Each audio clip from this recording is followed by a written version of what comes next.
Ladies and gentlemen, the new Porsche 911 Carrera S. Welcome the Chairman of the Board of Management of Porsche AG, Matthias Müller.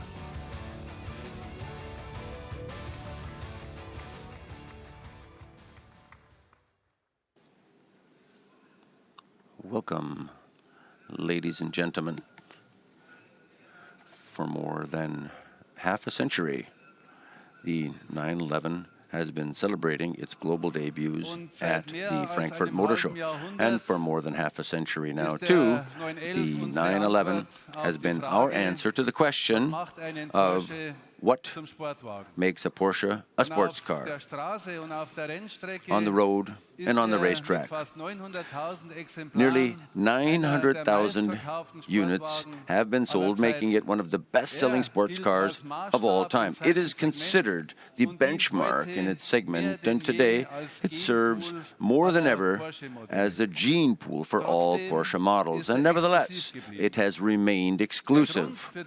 The reason for this success is that Porsche has always reinvented the 911 again and again, and if necessary, Porsche has also broken with many years of tradition, because at Porsche, technology is not an end in itself. Rather, it's a means to an end. A Porsche car is a car that drives like a Porsche.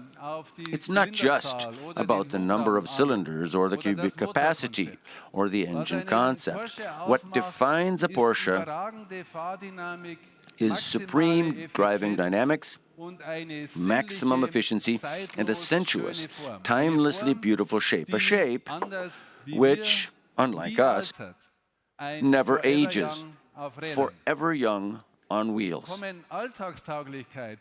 When you add to that everyday usability, long service life, and stable value, then we're talking about a Porsche 911. The newest generation that we're presenting to you today in Frankfurt is once again the best 911 of all time. And once again, we're breaking with a tradition. However, we are picking up on another tradition, which is just as successful. The first 911 Turbo, launched in 1974, established this tradition.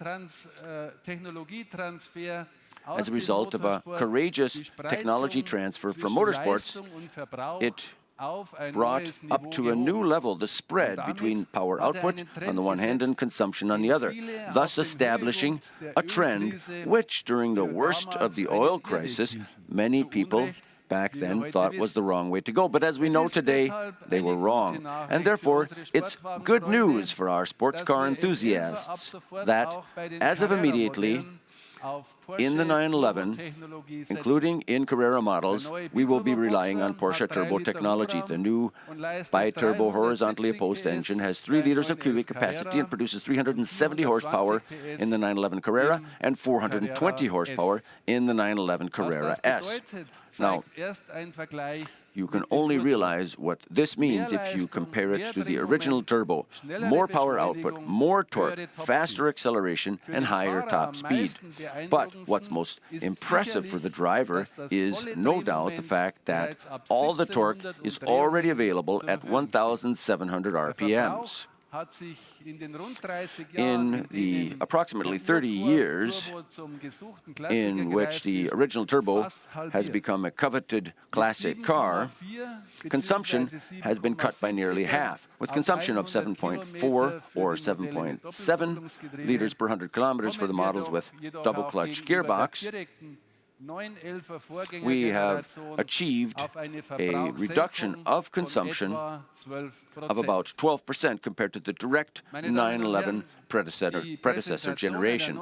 Ladies and gentlemen, the presentation of a new generation of the Porsche 911 would be incomplete without hearing about lap time on the North Loop of Nürburgring. We expect a lap time of about 7 minutes and 30 seconds, a good 8 seconds faster than the predecessor model. Now, this is not crucial for lap time, but it's especially important for quick progress during everyday driving. That is the new infotainment system with real-time traffic information and improved connectivity. In all new generation 911s, it's standard.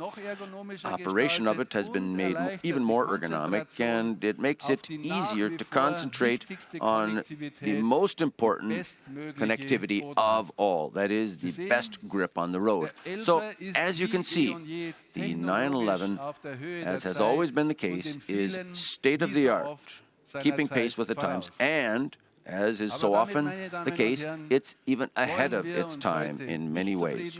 But, ladies and gentlemen, we're not going to be satisfied with this today. There's something else we want to show you.